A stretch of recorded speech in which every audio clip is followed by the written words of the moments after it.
Quick announcement / reminder before we get started today. As we are now having half term start tomorrow, and I'm actually on holiday starting from tomorrow as well, we are going down to the usual holiday schedule for just the next week, 1 week. We're going to be doing Non-League to Legend tomorrow at 4 o'clock, Home on Tuesday at 4 o'clock, and they'll rotate back and forth between the two, so there'll be no Home episode tomorrow, no 7 o'clock videos all week. You'll be having Home on Tuesday, Thursday, Saturday, and then back to normal from next week.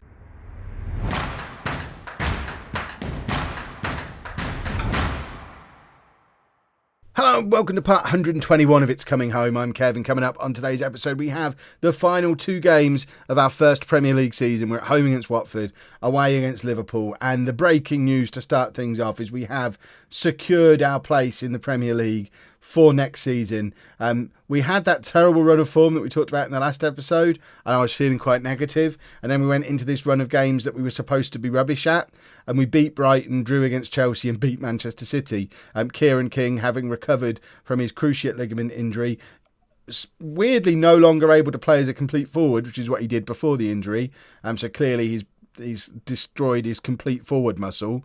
I don't know which stat has dropped down to the point where he can't do that anymore. Stamina, I guess, because of the injury. Maybe when that goes back up, he'll be able to play complete forward again. But he's fit again-ish and scored against Manchester City. And it was actually that result that secured our place in the Premier League. That's why I didn't record it, because I didn't think for a second we'd get anything out of Manchester City. I was thinking we might come back with Wolves and start there.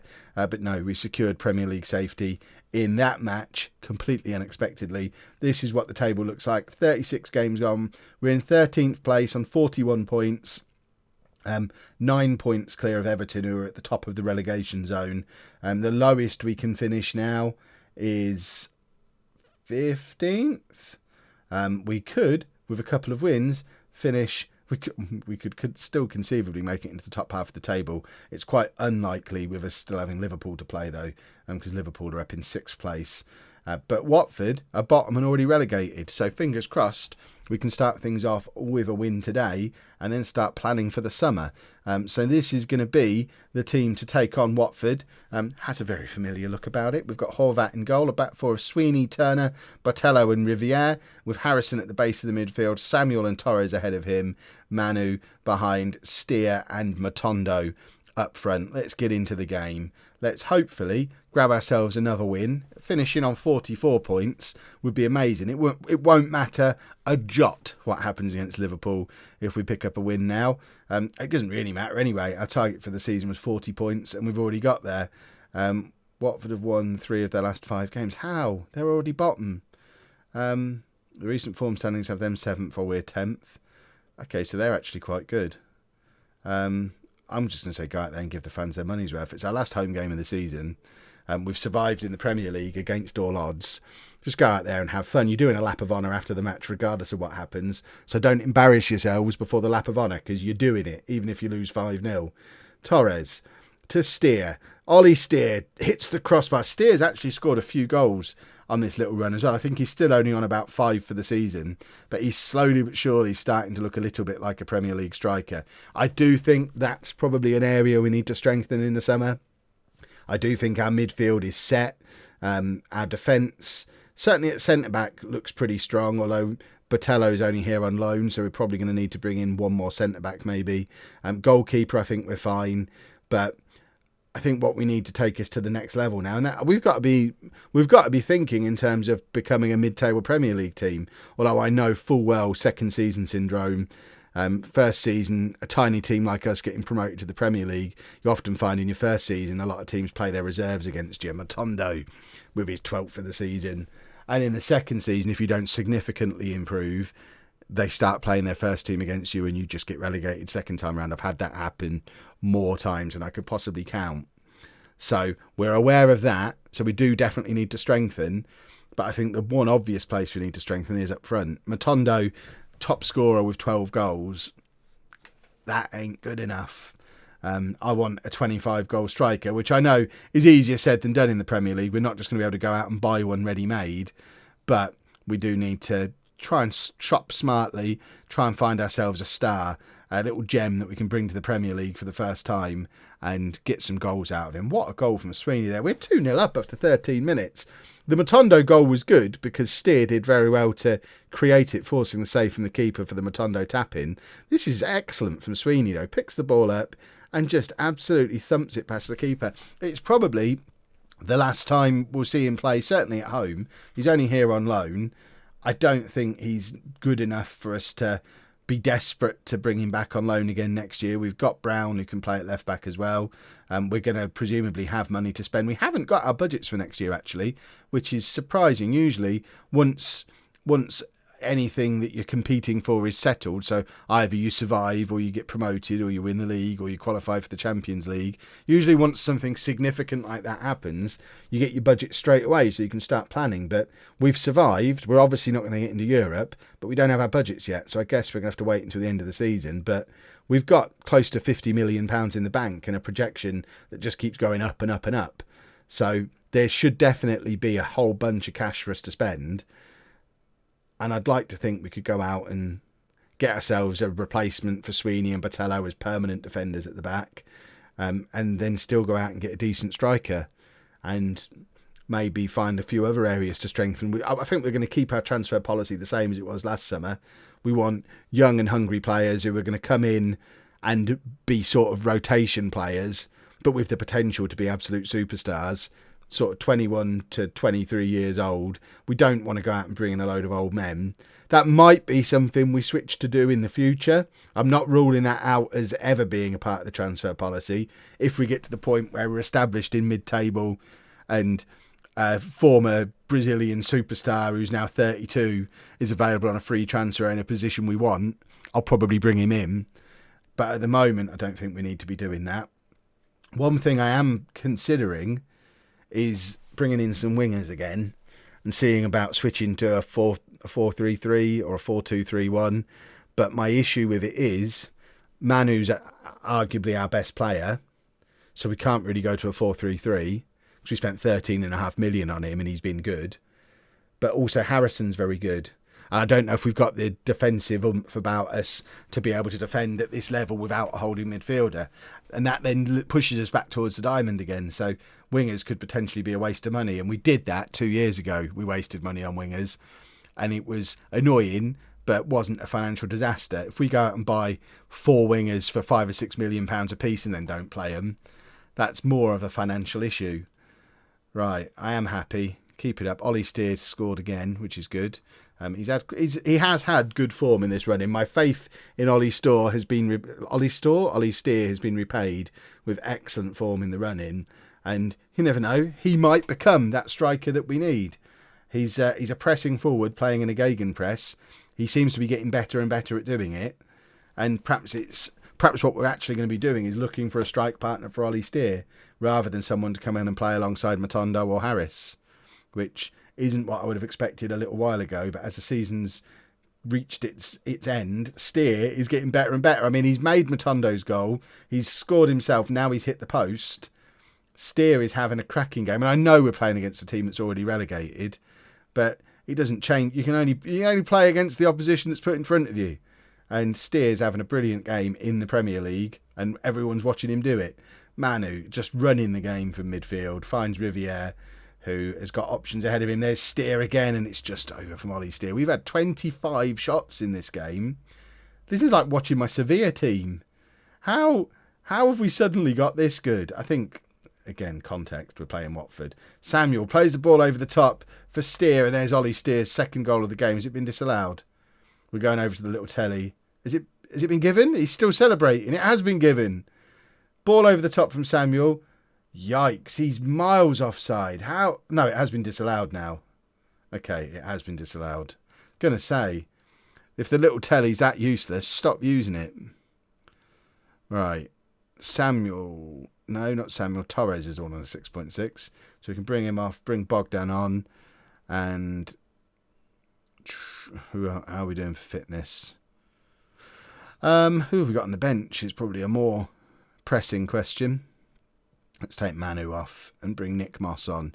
Nick Moss is probably going to be leaving us in the summer. He's had some good games this year, but I don't think he's Premier League quality. He's 25 now, so a little bit older than what I'm looking for in my players, and he's already fulfilled most of his potential. I think for Nick Moss to get a season in the Premier League as a rotation player is going to end up being a bit of a career highlight for him. If he gets another one with someone else 2 or 3 years down the line, then fair play to him. But I think he's going to be one of those players who's very good in the Championship, but not quite good enough to play regularly in the Premier League. There is Steer with his 7th goal of the season, and that is a lovely finish. Ollie Steer has been superb in this match. Because I'm recording so far ahead, because I'm going on holiday, I don't know what's been going on in the comments. I would suggest there has been some... I think we've probably had some Ollie Steer out comments over the last week. I'm recording this before the first game of the season has been played, which is weird. I've never been an entire season ahead on YouTube before, I don't think. And it is weird having played this whole season without any feedback from you lot, because I'm used to it. And I think there probably was a lot of pressure to drop Ollie Steer. And if I had been reading the comments as I was going along, I might well have bowed to pressure and dropped him. But I've stuck with him, and he's repaying my faith today. That's poor from our keeper, by the way. Really poor. Silly old Horvat. Right, let's make a final change. I'm going to bring on Paul Perry. I'm going to bring him on for Samuel in midfield. But I don't want him to be a playmaker. So he can be a box-to-box midfielder, which I don't think we've ever got Perry to do before, but it looks like he's quite capable of doing it. Watford are getting back into this game. How is this happening? Are we going to have a 4-4 draw against a team that's been relegated? We've played very well going forward, but we have been awfully sloppy at the back today, and that's Perry not able to win a header. I don't really know why Perry's the one man-marking someone they'd aim a corner at. It's not really his forte. Sweeney now finds Steer. Sweeney with the cross. Matondo can't get onto it. There is Perry trying to make up for it at the other end. And what a goal from Paul Perry. First goal in the Premier League for him. And it's absolutely stunning. He's another one who I think is probably going to be moving on in the summer. We've got a lot of very good midfielders. Perry is another one who's getting on a bit. He's like 25 as well. He is a full Ireland international now. And I think is a very, very good Championship player. And we kept a lot of them around because... when relegation was still on the cards, the likes of Bogdan, Torres, Samuel in midfield, just as an example, we wouldn't have kept all them if we got relegated. Torres is a Premier League player. Samuel is a Premier League player. We signed them from other Premier League teams. We wouldn't have kept them if we'd have gone down, so we would have needed the likes of Perry and Lerick Fernandez and Nick Moss to step back in. But now we've survived, I think we probably... are in a position where we've got a massive squad and we need to move some of these players on and focus on bringing in more Premier League players, moving the Championship ones out and trying to establish ourselves as a mid-table team, which I know is easier said than done because I know next season is going to be harder than this one because that's the way it always is. But hopefully if we can have another transfer window as good as the last one, because I think it was the best one I've ever had, if we can have another one that good, we might just be able to become a mid-table Premier League team. But let's go and play Liverpool. Here we go then, folks. Final game of the Premier League season. And I would suggest probably a final appearance for the club for Sir Mick Powell.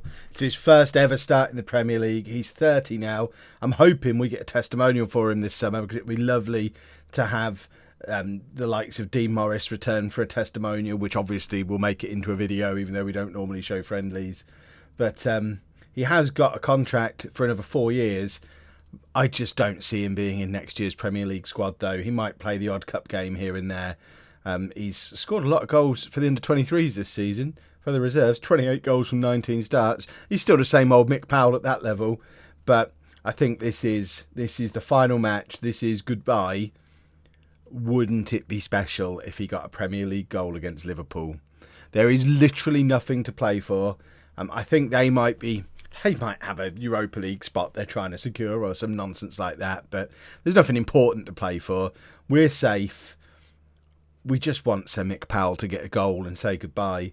So he comes into the team. Matondo drops down to the bench. I'm trying to submit the team. I've pressed submit about 14 times, and I think we are finally getting into the match. Come on, Sir Mick. One more time. We owe Liverpool. Yeah, let's owe them. No more of this underdog lark. Let's owe them. In fact, they've got a Europa League spot secured already, so they have nothing to play for either. They're finishing 6th regardless of the result. If they had any kind of class about them, they'd let Simic Powell score a goal or give away a penalty in the 90th minute. In fact, he probably already is set as the penalty taker. He is. That's all right then. Just have to make sure. Can't risk us getting a penalty and him not being there to take it. So, this is the Mick Powell show. Will he get his first and probably only Premier League goal in his first and probably only Premier League start? Liverpool have still got Trent Alexander-Arnold playing for them in 2032. I always think we're further in the future because we're in 2036 and non-league to legend. And there's very, very few real players left in that. But I guess 2032 isn't that. It's reasonable for there still be some real players left. So Mick Powell was in there, but no, not quite. Not today. It will be today. We'll just keep reloading until he scores a goal. Has anyone got any objections to that? Let him take this penalty for Liverpool. We're going over to the little telly. In fact, it might not be a penalty.